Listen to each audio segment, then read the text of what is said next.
सद्गुरू श्री ब्रह्मचैतन्य महाराज गोंदवलेकर यांचं प्रवचन 19 एप्रिल. भवरोगापासून मुक्ततेचा उपाय सत्संगती व नामस्मरण. एका गावात एक वैद्य राहत होता. त्या वैद्याला कोणाला काय रोग झाला आहे हे तोंडावरून समजत असे. त्याने एक दिवस एका मनुष्याला आपल्या घरावरून जाताना पाहिले आणि त्याला आत बोलावले. वैद्याने त्या माणसाला सांगितले की तुला एक भारी रोग झाला आहे, पण मी सांगतो ते औषध घे आणि मी सांगेन त्याप्रमाणे पथ्य पाळ, म्हणजे तुझा रोग बरा होईल. वैद्याने सांगितलेले औषध आणि पथ्य त्या मनुष्याने पाळले नसते तर त्यात त्या वैद्याचे काही नुकसान होते का? त्याप्रमाणेच संत लोक जे आपल्याला करायला सांगतात त्यात त्यांना स्वतःला काही मिळवायचे असते का? आपल्याला गुरु सांगत असतात त्यांचे ऐकल्याने आपलाच फायदा होत असतो. ते आपल्याला भवरोग झाला आहे असे सांगतात आणि त्याकरता संतसंग करा आणि नामात राहा म्हणून सांगत असतात.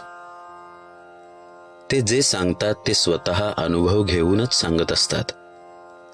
औषध सोपे असले म्हणून त्यात गुण नाही असे म्हणून कसे चालेल?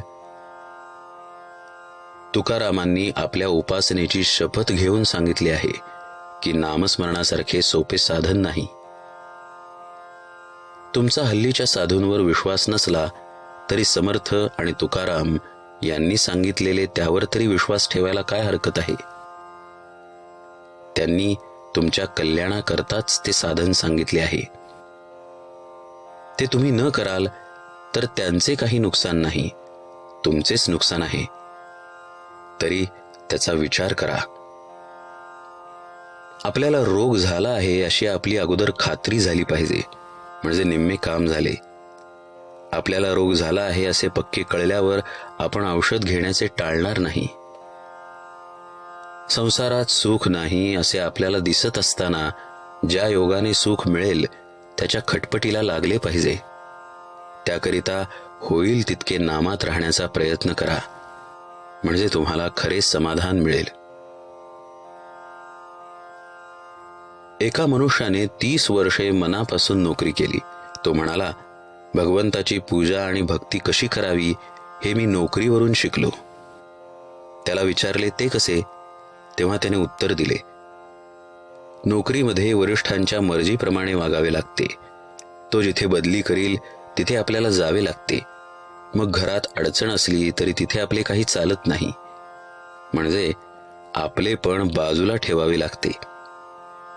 आता मी सेवानिवृत्त झाल्यावर मालक तेवढा बदलला. आता मी वरिष्ठाच्या ठिकाणी भगवंताला ठेवले आहे.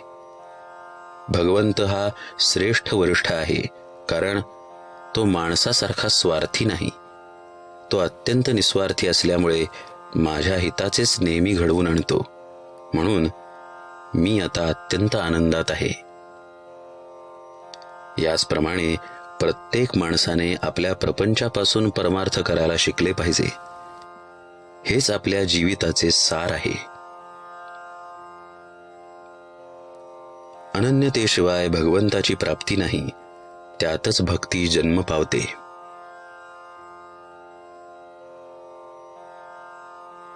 जानकी जीवन स्मरण जय जय राम.